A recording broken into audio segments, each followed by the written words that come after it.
quest for power is the driving force of history. Always has been, always will be. Those who fail to recognize this principle are not spared in the grand chess game, but rather are moved and manipulated by forces they do not understand. From the perspective of those who dominate the board, it is obviously preferable to have a population of ignorant pawns than it is to have an array of opponents which are capable of mounting an effective resistance. To that end, it has always been in the interest of the ruling class to cultivate illusions which obscure the true nature of the game. Manufacturing consent. What is that title meant to describe?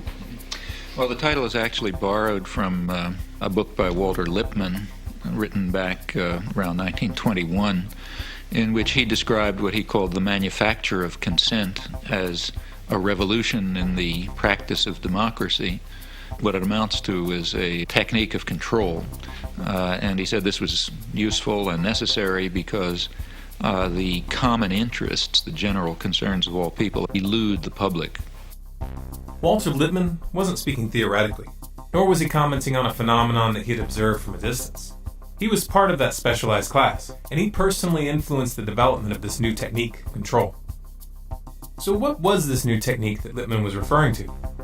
The answer to that question takes us back to the beginning of World War I. In 1917, Woodrow Wilson formed the Committee on Public Information, also known as the CPI. It was a propaganda agency, and its purpose was to build support for the war with the American people. The CPI, run by a man named George Creel, was known for its crude tactics, blatant exaggerations, and outright lies. However, one member of the CPI, Edward Bernays, had a much more subtle approach.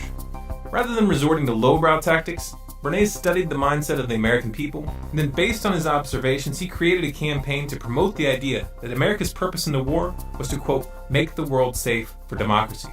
This meme was wildly successful, so much so that it continues to be used even to this day. Edward Bernays was Sigmund Freud's nephew, and like his uncle, he was an avid student of human psychology. Some documentarians, such as Adam Curtis in his film The Century of the Self, have mistakenly assumed that the psychological techniques that Bernays went on to develop were merely the practical application of Freud's theories. However, though Freud had a significant influence on his nephew, the reality of the matter is that he was not the source of these ideas. Sigmund Freud, Edward Bernays, and Walter Lippmann all subscribed to a school of thought that was first put forth in 1895 by a French social psychologist named Gustave Le Bon. Le Bon wrote several books, the most famous of which was entitled Psychologie des Foules. It was translated into English as The Crowd, a study of the popular mind. The Crowd was a revolutionary piece of work. In it, Le Bon not only presented an in-depth description of group psychology and how it differed from individual psychology, but he also outlined a very simple set of principles that enable leaders to spark ideological contagion and thereby rise to power. Hitler, Goebbels, and Mussolini all studied Le Bon's writings, and they applied his techniques to the letter. The results that they attained were precisely those that Le Bon claimed that they would have. Funny how they leave that little detail out of most history books, don't you think?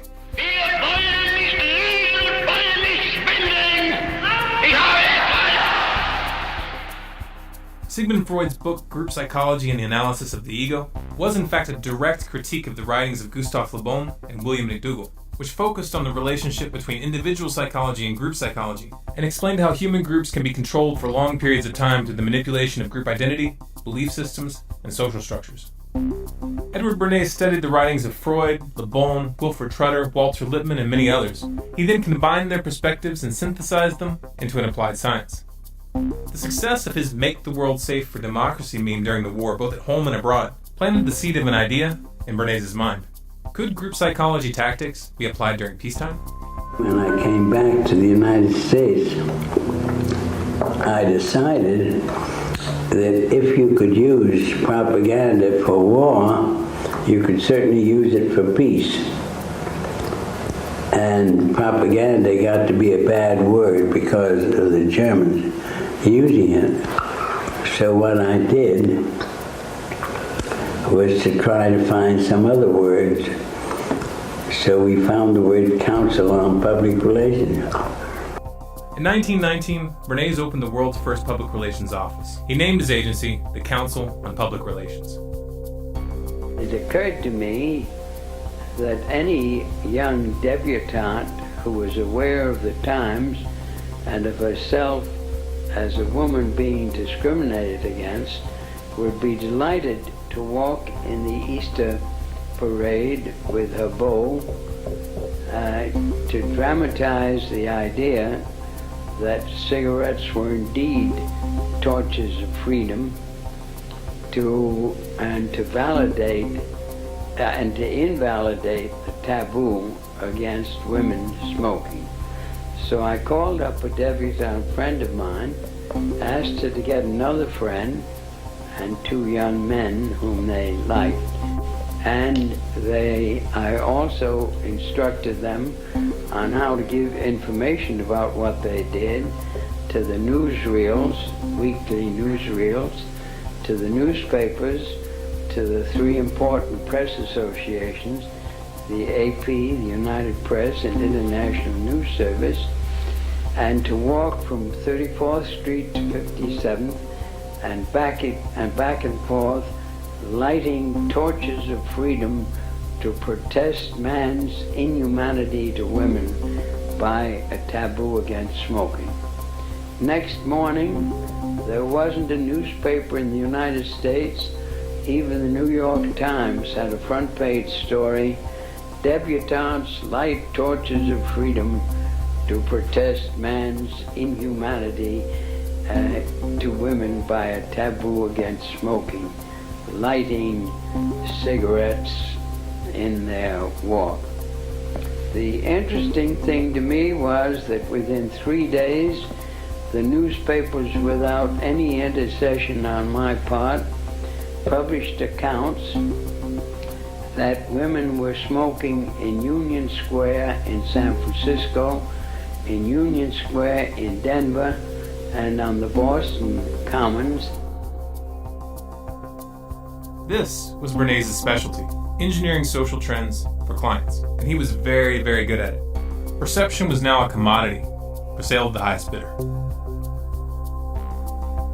Bernays aided the CIA and United Fruit Company, known today as Chiquita Brands International, in a successful campaign to topple the democratically elected Guatemalan government in 1954. He headed up the public relations campaign to garner support for the fluoridation of municipal water supplies on behalf of the aluminum mining company, Alcoa Incorporated, who was looking for a cheap way to dispose of their industrial waste. And he even helped the company convince the American public to eat heavier breakfast so that they would buy more bacon. What made Bernays so successful was his skill in applying 3 psychological tactics. 1. Creating carefully calculated associations with the subconscious fears and desires of individuals. 2. Influencing opinion leaders and perceived authority figures in order to reach those who follow them. 3. Initiating the contagion of behaviors and ideas through social conformity. Bernays wrote several books promoting these psychological tactics, including Propaganda and Crystallizing Public Opinion. In these books, he specifically encouraged governments and corporations to use his methodology to manipulate public perception. This suggestion did not fall on deaf ears. His techniques worked so well that they were adopted by virtually every sector that sought to influence the public. Media, politics, advertising, even the military. As Walter Lippmann had indicated, it was a revolution. Joseph Goebbels, Hitler's propaganda minister, found Bernays' approach very useful. Bernays acknowledged this fact in his 1965 autobiography entitled Biography of an Idea, where he wrote, "Karl von Wiegand, foreign correspondent of the Hearst newspapers, an old hand at interpreting Europe and just returned from Germany, was telling us about Goebbels and his propaganda plans to consolidate Nazi power. Goebbels had shown Wiegand his propaganda library, the best Wiegand had ever seen. Goebbels, said Wiegand, was using my book Crystallizing Public Opinion as a basis for his destructive campaign against the Jews of Germany. Obviously, the attack on the Jews of Germany was no emotional outburst of the Nazis, but a deliberate, planned campaign."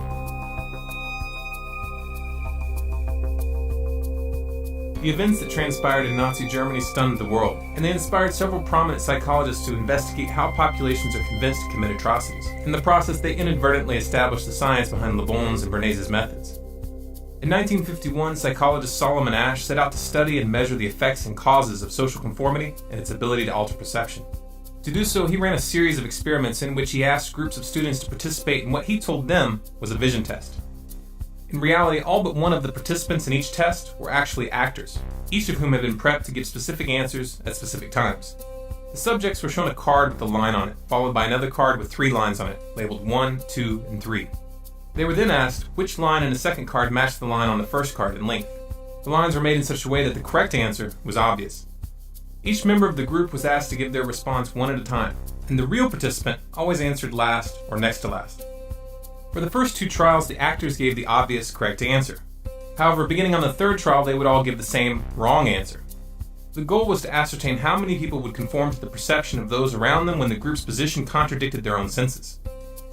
The results surprised Ash. He had believed that the majority of participants would not conform and give an answer that was obviously wrong. However, results showed that 37% of people would conform to the crowd consistently, and 75% conformed at least some of the time. Ash was uncertain as to whether this conformity was limited to social compliance, or whether it was actually influencing perception on a neurological level. In 2005, neuroscientist Gregory Burns sought to answer this question. Burns created a variation of Ash's experiment, this time measuring brainwave activity during the test to determine at what level of the brain this conformity was taking place. The results showed very clearly that the occipital and parietal lobes were the most active when the participants were answering incorrectly. This meant that conformity was actually altering the perception of the test subjects at the neurological level. Take a moment and register what that means. Social conformity literally causes the brain to rewrite our reality.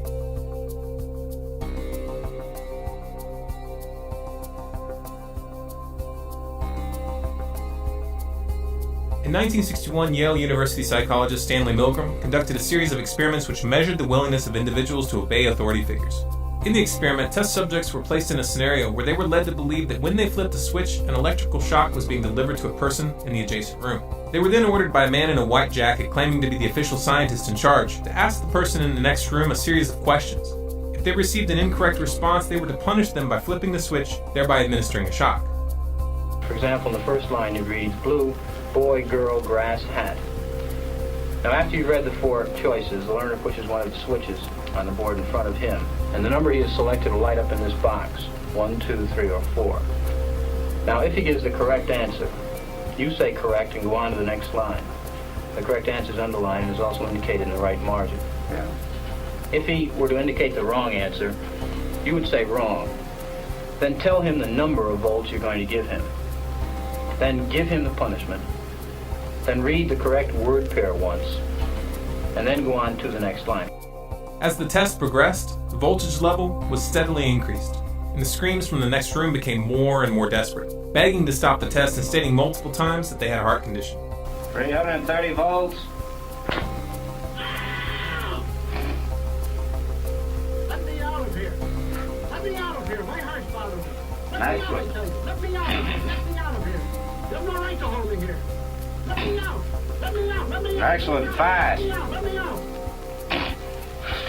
Many of the subjects expressed hesitation about continuing with the experiment upon hearing the person in the other room scream and beg for help. Those that did were informed by the scientists that they had no choice but to continue. No consequences were threatened, yet just this assertion was usually enough to achieve compliance. Under the influence of an apparent authority figure, 50 to 65% of subjects continued administering the shocks even up to the maximum 450 volt shock. They even continued after the person in the other room had stopped screaming, which indicated that they were unconscious or dead. Bird, car, train, plane.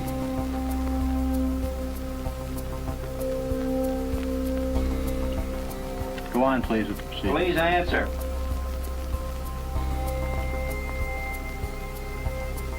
The answer is bird, 345 volts.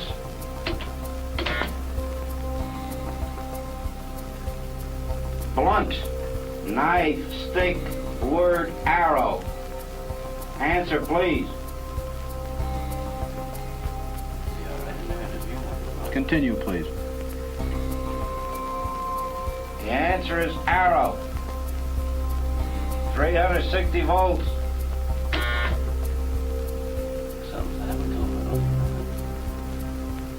Go on, please, with the experiment. Please continue. The Milgram Authority experiment has been repeated numerous times over the years using individuals from a wide range of economic and social backgrounds, and the conclusions are always consistent. The aura of authority exercises an almost irresistible force over the human mind, easily overriding core morals and ethics. Even more shocking is the fact that no legitimate authority is necessary. Appearances suffice.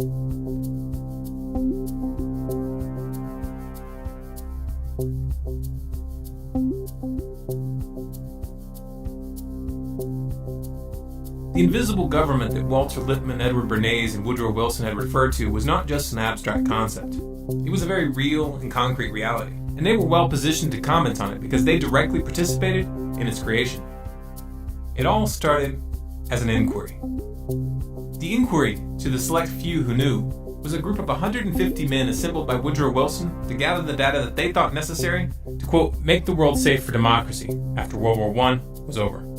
Among the known members of the inquiry were Walter Lippmann, Paul Warburg, better known as the father of the Federal Reserve, and Edward House, Wilson's closest advisor, the man responsible for convincing Wilson to sign the Federal Reserve Act in 1913. From 1917 to 1918, the group compiled over 2,000 documents to be used during post-war negotiations. The most famous of these was the 14 Points document, authored by Walter Lippmann, which proposed the creation of the League of Nations, the predecessor of the United Nations. Then, to my surprise, they asked me to go over with Woodrow Wilson to the peace conference. And at the age of 26, I was in Paris for the entire time of the peace conference that was held in the suburb of Paris, and we worked to make the world safe for democracy. That was a big slogan. After the Paris Peace Conference in 1919, a portion of the inquiry met at the Hotel Majestic with a number of British diplomats to discuss the forming of a permanent institution. This meeting eventually led to the decision to join forces with a group of high-ranking officers of banking, manufacturing, trading, and finance companies led by Elihu Root, a powerful corporate lawyer who was also a former United States Secretary of War and leading advocate of America's entry into World War I. On July 29, 1921, the merged group filed a certification of incorporation, officially forming the Council on Foreign Relations, also known as the CFR. The CFR went on to build a membership comprised of the world's most powerful business leaders, politicians, and corporations.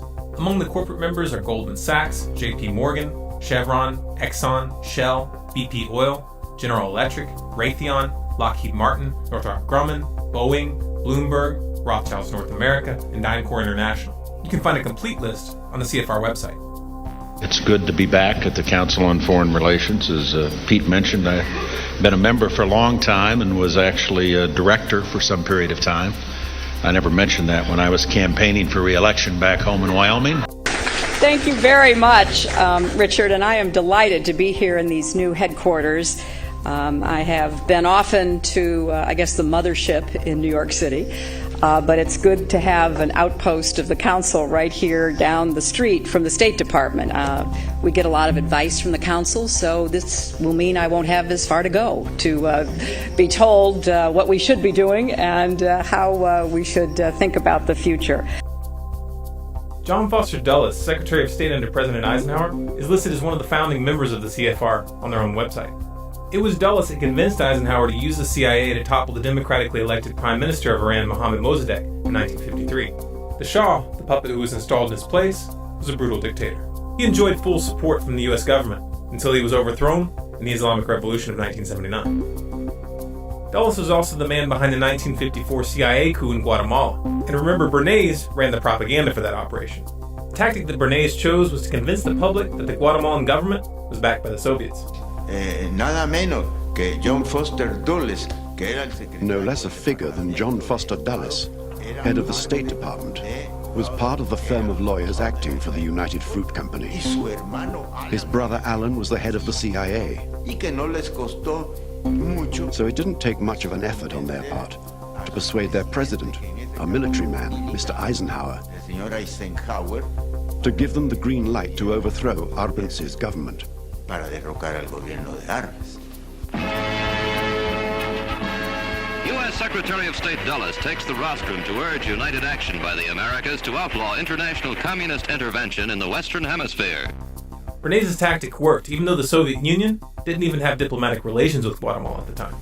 Я абсолютно убежден в том, что правительство Арбенца The Arbenz government, which had been in power from 1950, didn't enjoy any logistical support from the Soviet Union.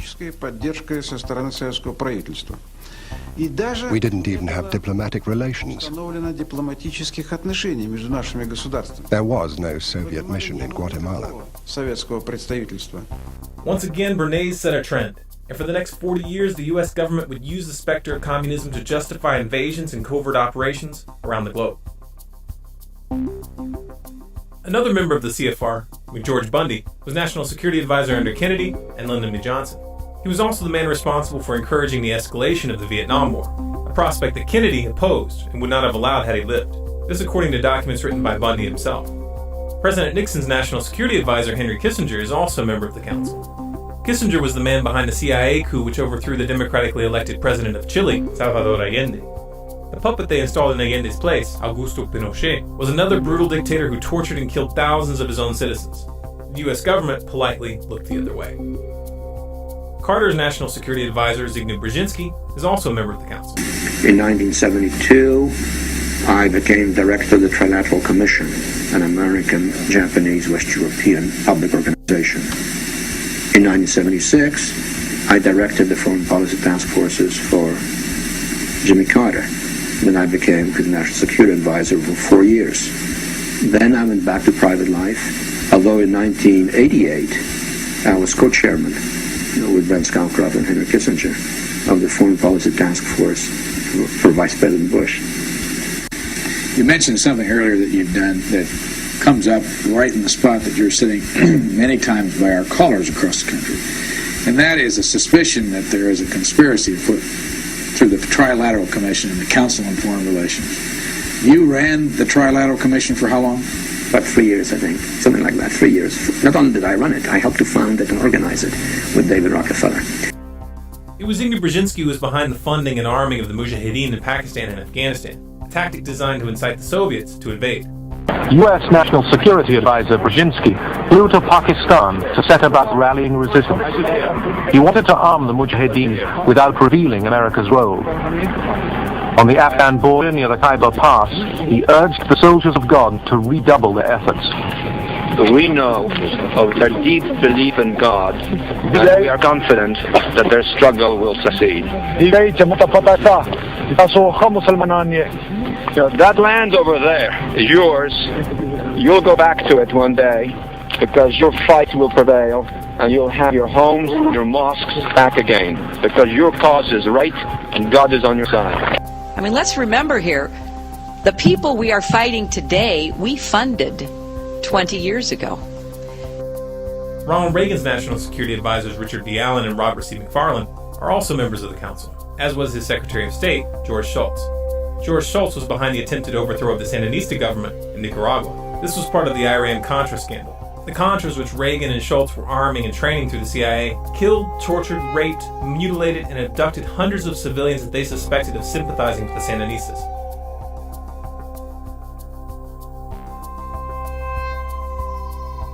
George H.W. Bush was a director of the CFR from 1977 to 1979, and his Secretary of State, James Baker, is a current member. You might remember this clip from 2012 where Baker and Clinton joked about the plan to take out Iran. There will also be many, many side effects, all of them adverse, from an Israeli strike. But at the end of the day, if we don't get it done the way the administration's working on it now, which I totally agree with, then we ought to take them out. Secretary Clinton. Well, we're working hard. We're working hard. I said at the end of the day may be next year. It will be next year. Kind of sounds like an inside joke, doesn't it? 1 year after this interview, the Obama administration attempted to initiate an attack on the Syrian government.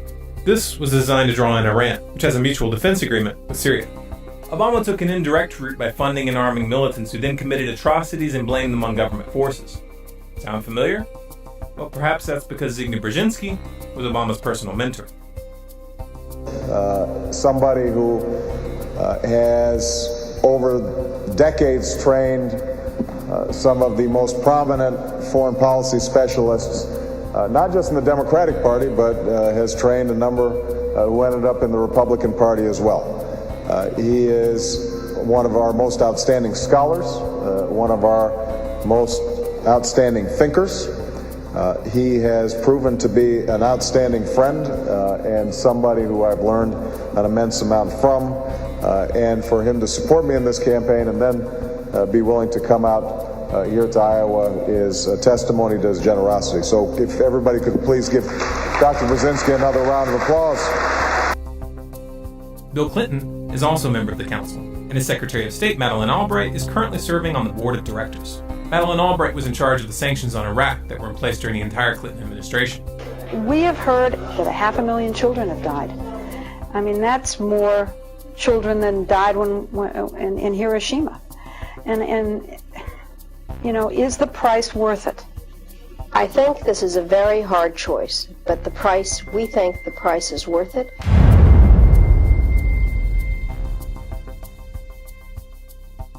Colin Powell, who led the charge to war with Iraq by presenting false evidence to the UN in 2003, is also currently on the CFR board of directors. Indeed, the facts and Iraq's behavior show that Saddam Hussein and his regime are concealing their efforts to produce more weapons of mass destruction. My colleagues, every statement I make today is backed up by sources, solid sources. These are not assertions. What we're giving you are facts and conclusions based on solid intelligence. Those weapons of mass destruction got to be somewhere.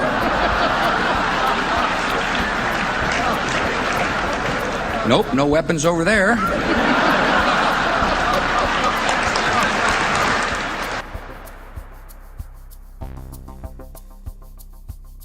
George W. Bush's National Security Advisor, Stephen Hadley, his Secretary of State, Condoleezza Rice, and his Treasury Secretary, Henry Paulson, are all current members of the CFR. Henry Paulson, former CEO of Goldman Sachs, was the man behind the banker bailouts in 2008.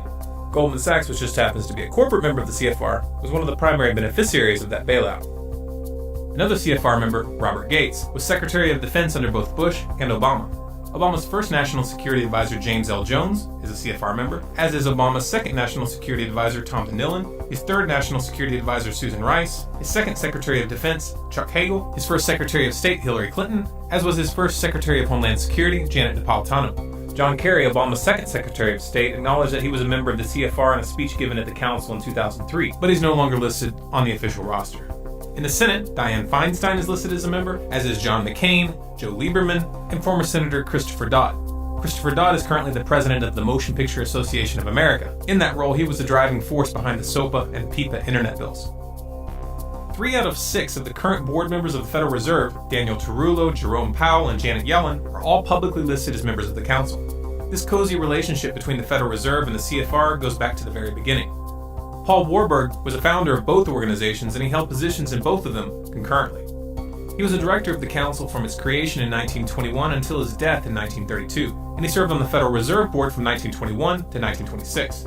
His son, James Warburg, who is also a CFR member, is most famous for the statement he made before the U.S. Senate Committee on Foreign Relations on February 17, 1950, in which he said, "We shall have world government whether we like it or not. The only question is whether world government will be achieved by consent or by conquest."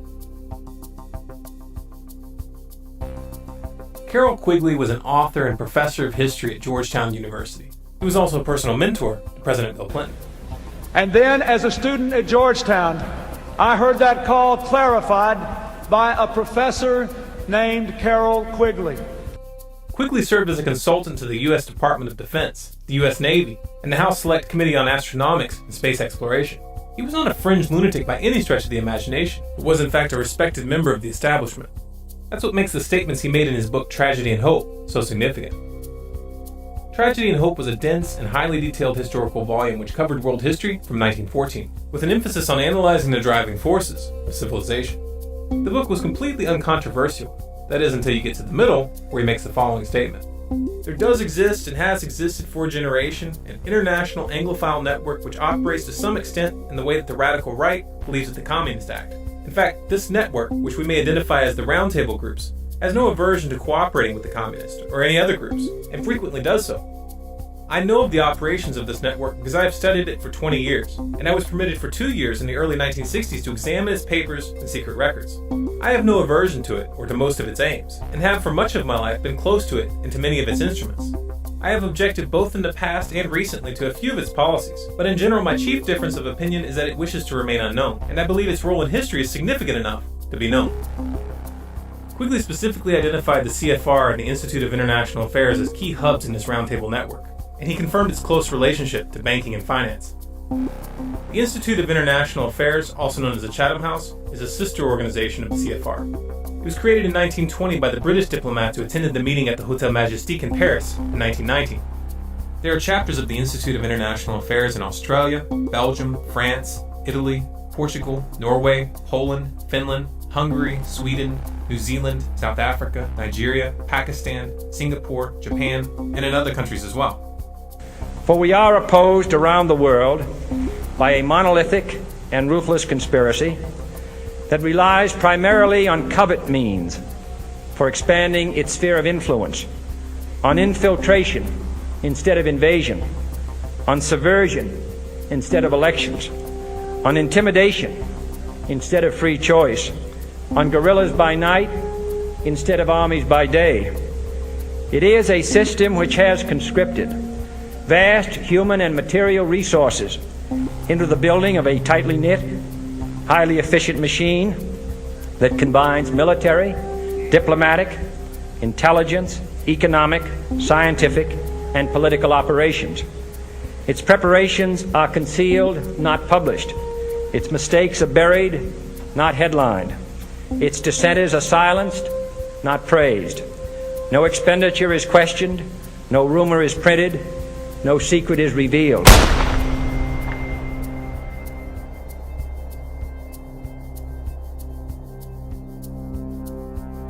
The secret to the power that the Council on Foreign Relations and the other roundtable groups wield lies in a clever application of the techniques that Bernays developed.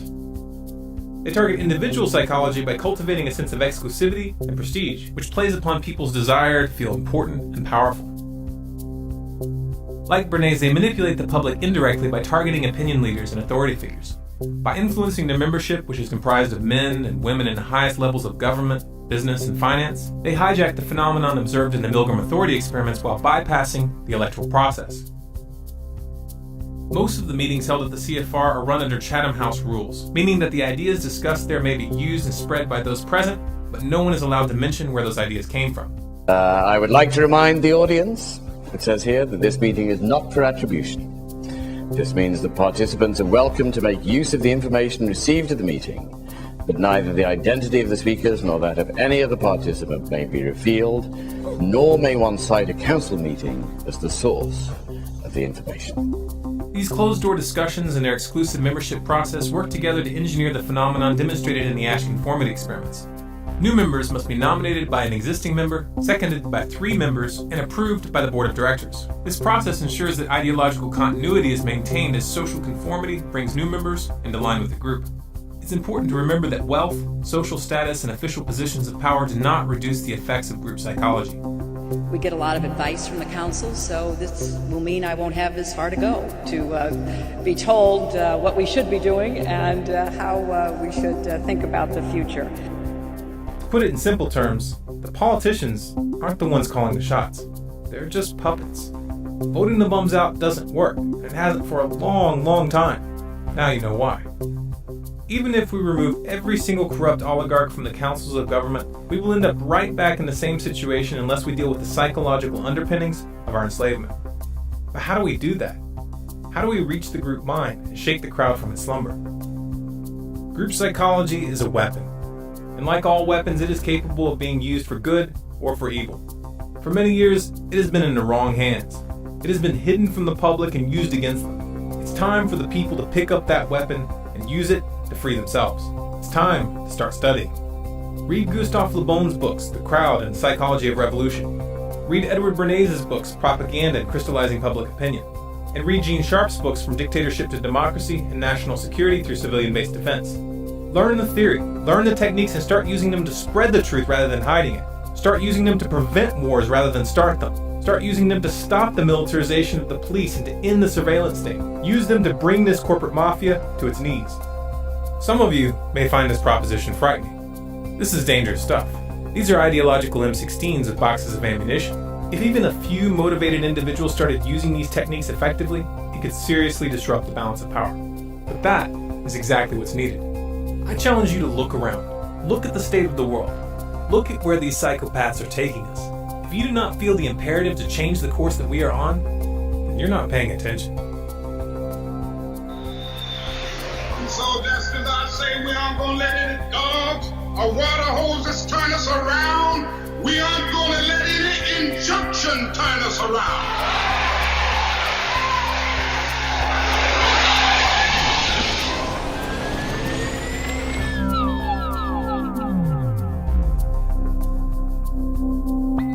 feel as strongly as we do that the public needs to see this information, then make a commitment to get this film into the hands of as many people as possible. Share it through social media, post it on your website, send it to your friends via email, or pass it out on the street. You have permission to download this video and distribute it and display it in any non-commercial way. If you want to make sure you catch future videos, be sure to subscribe to Storm Clouds Gathering on YouTube, and click the little gear on the subscribe button to have YouTube send you an email notification of new uploads. Also sign up for email updates on our website, stormcloudsgathering.com, and follow us on Facebook, Twitter, and Google+. Special thanks to everyone who donated on our website over the past year to make this film possible. We really sincerely appreciate your support.